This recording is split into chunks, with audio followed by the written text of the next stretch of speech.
Bonjour, bonjour à tous. Alors, comment ça va? Je vous ai manqué quand même un peu. Merci d'être là, merci, c'est très gentil à vous. J'ai reçu beaucoup de messages, beaucoup de messages. Mésac, qu'est-ce qui se passe? Ça fait 3 jours que vous n'êtes plus là. Euh, Inbox, sur Instagram, par email. Ça fait chaud au cœur de voir que les gens sont quand même impactés positivement à travers nos messages. Ça me fait plaisir, ça m'encourage, franchement.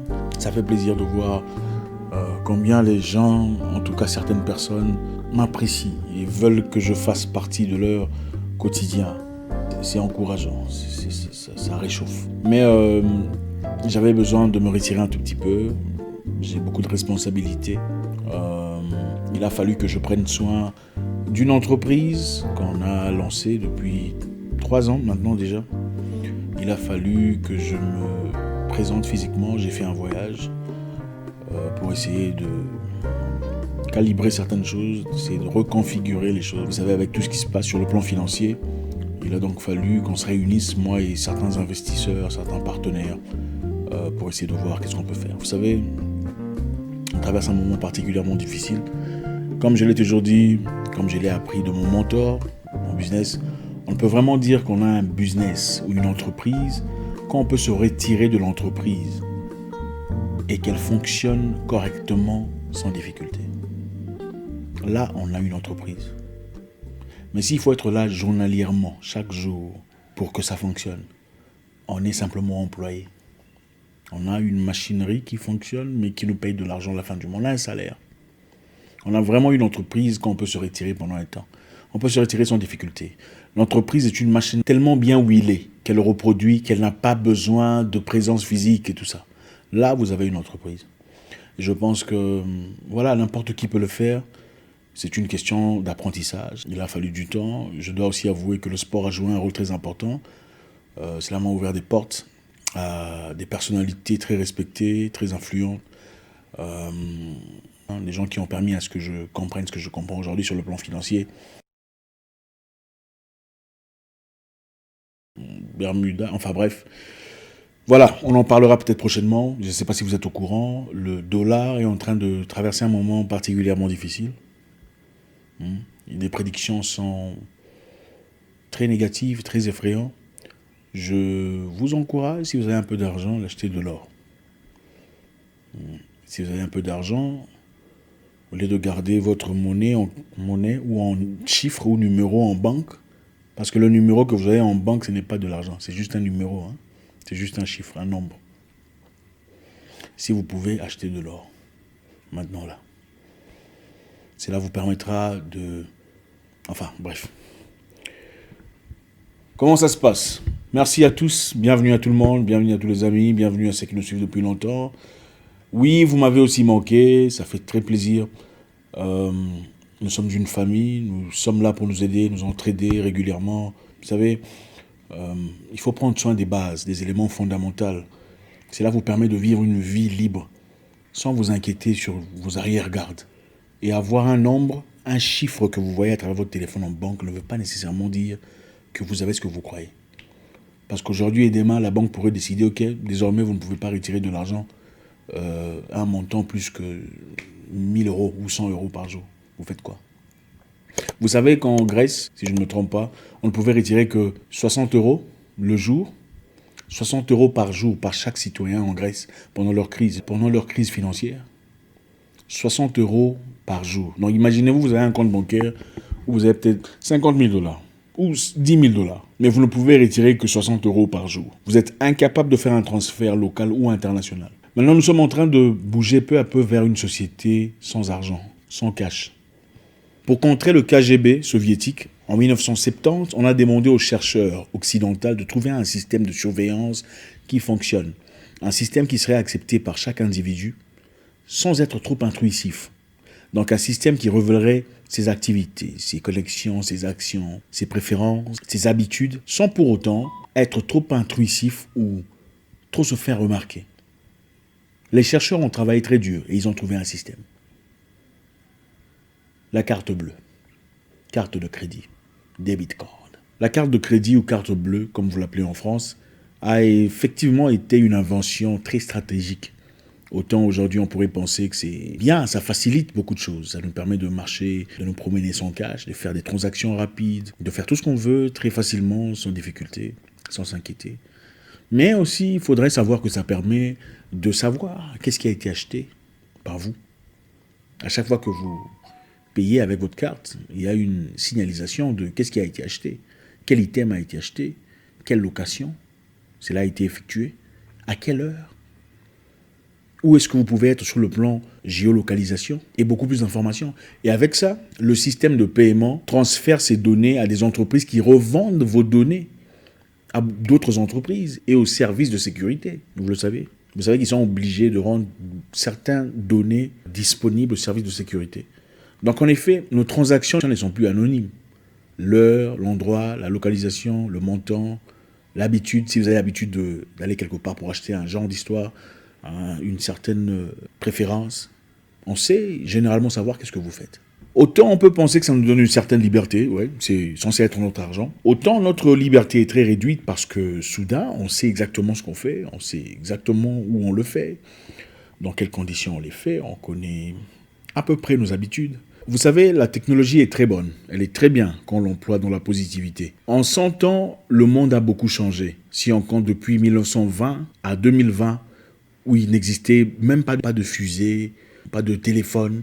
Waouh, beaucoup de choses ont changé. Mais il faudrait retenir une chose. Toute innovation technologique n'est pas une amélioration sur le plan social. Ça pourrait paraître comme une amélioration pour un certain groupe de personnes, mais très détrimentale à un autre. Je ne sais pas si vous le savez, mais on est peu à peu en train de nous pousser vers une société sans cash. En Australie, par exemple, on ne peut pas faire de transactions de plus de 10 000 $ en cash. Si on vous trouve, on va vous arrêter, on va vous jeter en prison pour beaucoup d'années. Avec votre argent, oui, c'est votre argent légal. Votre argent légal. Vous voulez faire une transaction, acheter quelque chose de grand, qui vaille plus de 10 000 $, on vous arrête. Donc il faut le faire à travers la banque. En France, je sais qu'il y a quelque temps, on parlait de 1 000 €. Toute transaction de plus de 1 000 € devrait être faite électroniquement. Je ne sais pas si ça a déjà été appliqué. C'est à vous de me le confirmer dans les commentaires. Mais je sais qu'en France, on exigeait à un certain moment une loi qui devrait être promulguée, qu'aucune transaction de plus de 1 000 € devrait être effectuée en cash. Et les raisons qu'ils avancent, évidemment, c'est combattre le crime organisé, combattre le blanchiment d'argent, combattre tout ça, c'est du gros n'importe quoi. Statistiquement parlant, en réalité, et même Google vous le confirmera, qu'il n'y a pas plus opaque et illicite en termes de transactions que les banques. Les banques font plus de blanchiment d'argent, plus de transactions illicites que les humains, les simples messieurs, enfin les simples vous et moi, les simples ouvriers ne le font. Donc s'il y a suppression à appliquer, ça devrait d'abord être les banques. S'il faudrait supprimer quelque chose, c'est les banques qu'il faut supprimer. Oui, les banques sont plus impliquées dans les blanchiments d'argent que ne le sont des transactions ouvertes, tout ça, entre Luc et Georges. Absolument. Vous savez, en Chine, les gens vivent sans argent. En tout cas, très peu. Tout se fait par transaction électronique. Tout se fait par carte, par téléphone, barcode, tout ça. Pour faire les paiements, c'est par barcode. Pour faire tout, en tout cas, tout se fait par transaction électronique. Et cela permet au gouvernement, justement, d'avoir un œil sur tout ce que vous faites, avoir un œil sur vos transactions, un œil sur votre position géolocalisation, votre position sociale, vos habitudes. Et vous savez, en Chine, la Chine fonctionne sur un système de points. Donc, on cote chaque citoyen chinois sur base d'un système de points. C'est-à-dire, si vous faites des choses que le gouvernement communiste veut que vous fassiez, on vous donne les points qu'il faut. Si vous faites les choses qui vont à l'encontre des désirs du gouvernement ou un comportement qui va à l'encontre de ce qu'ils veulent de vous, on vous retire les points. Et les points vous permettent d'avoir une facilité, d'avoir une maison par exemple, facilité médicale, facilité de choisir une école peut-être, ou de pouvoir voyager si vous voulez voyager. Vous n'êtes donc plus libre. Vous vivez dans un système où on vous donne des choses, un peu plus facilement, mais seulement en retour de votre liberté. Vous n'avez pas le droit de faire vos voyages quand vous voulez. Vous n'avez pas le droit de faire ce que vous voulez parce que vous avez dit une phrase qui n'a pas été tolérée par un certain groupe politique, une entité de sécurité, et c'est très compliqué. Est-ce ça la liberté ? Et si vous regardez attentivement, vous comprenez que les Chinois vivent dans une prison. Voilà pourquoi ils se sentent heureux quand ils quittent la Chine. Comme je vous l'ai dit précédemment, leur objectif premier était de libérer la Chine parce qu'il n'y a plus de place pour les Chinois. Il y en a tellement, il faudrait trouver des endroits alternatifs. Parce qu'en 2050, ils auront peut-être doublé leur nombre. Il faudrait aller chercher des terres ailleurs. Mais pour faire partie de ces personnes qui quittent la Chine, pour faire un voyage, pour bénéficier de quelque chose, il faudrait se comporter d'une certaine façon. Donc, à travers l'argent, si vous ne le faites pas, on bloque votre argent seulement. Si vous ne vous comportez pas comme on le désire, on peut simplement bloquer votre numéro et vous ne pouvez plus rien faire. Vous voyez un peu où nous partons, vers le fascisme. C'est exactement ça. En Suède, par exemple, 85% de transactions se font en ligne. Il n'y a plus de transactions monétaires, il n'y a plus de cash. On essaye de soustraire le maximum de nombre des bureaux, des banques, des branches, comme branches bancaires. Il y a de moins en moins de branches bancaires parce qu'on veut que vous fassiez tout en ligne. Tout par téléphone, tout par... Vous voyez un peu. Donc, on peut facilement appliquer une pression sur chaque citoyen à travers ce système bien fluide.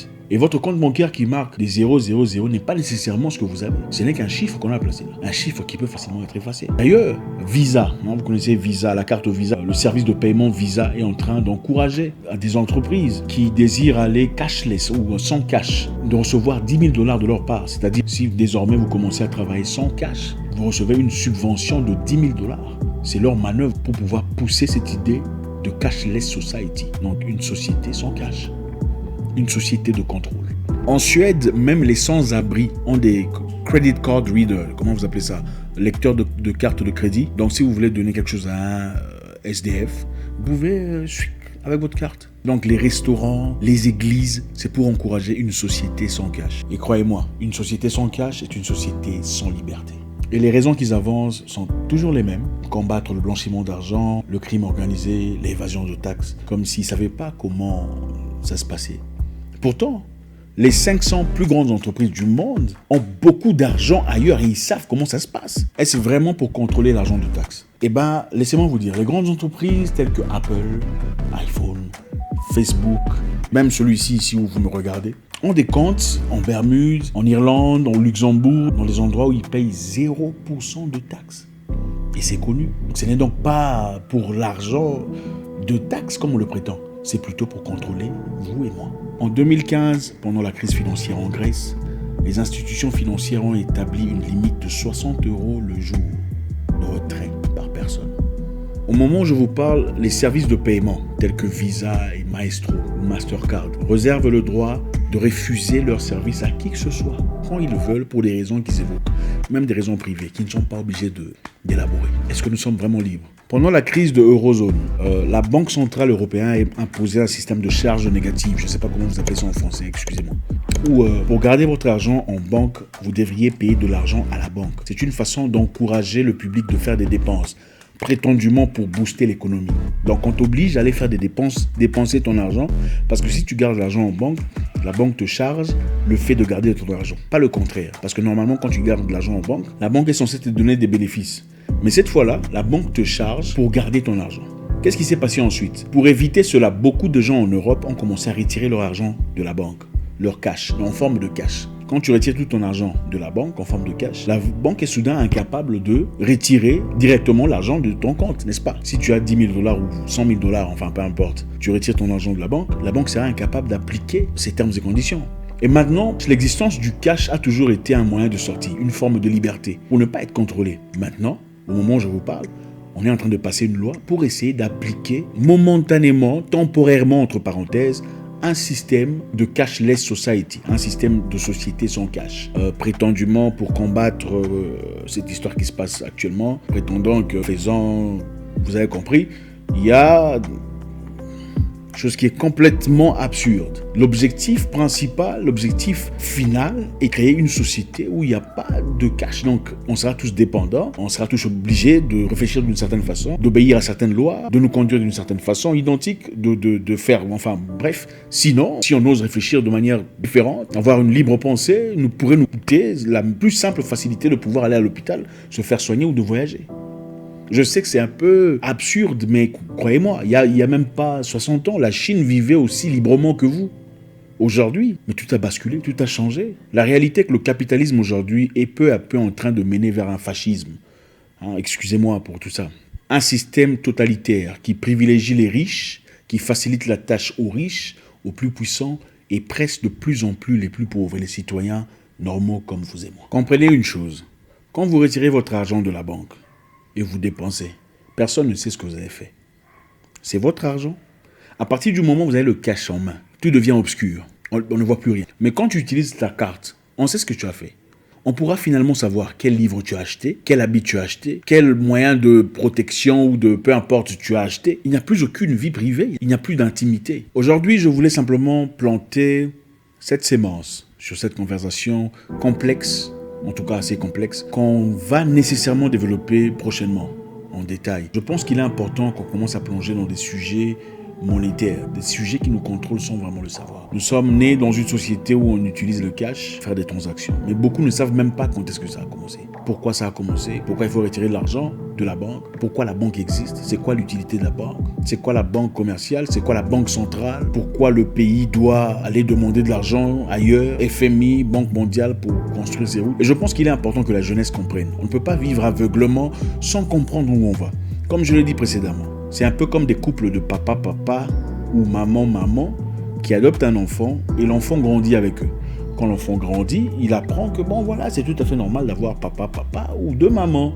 Contrairement à un enfant qui naît d'un couple papa-maman, qui grandit, on lui dit que bon là, il y a des couples maman-maman, tu peux aussi devenir maman-maman. Ça devient compliqué parce que lui, il a vu son papa et sa maman. Comment vous voulez lui dire de devenir maman ou papa? Donc voilà, je pense qu'il faut qu'on plonge dans ces sujets peu à peu pour que chacun se retrouve, pour qu'on comprenne dans quelle direction on va. C'est difficile de combattre un combat où on est aveuglé. On ne comprend pas l'adversaire. On ne comprend pas ses armes.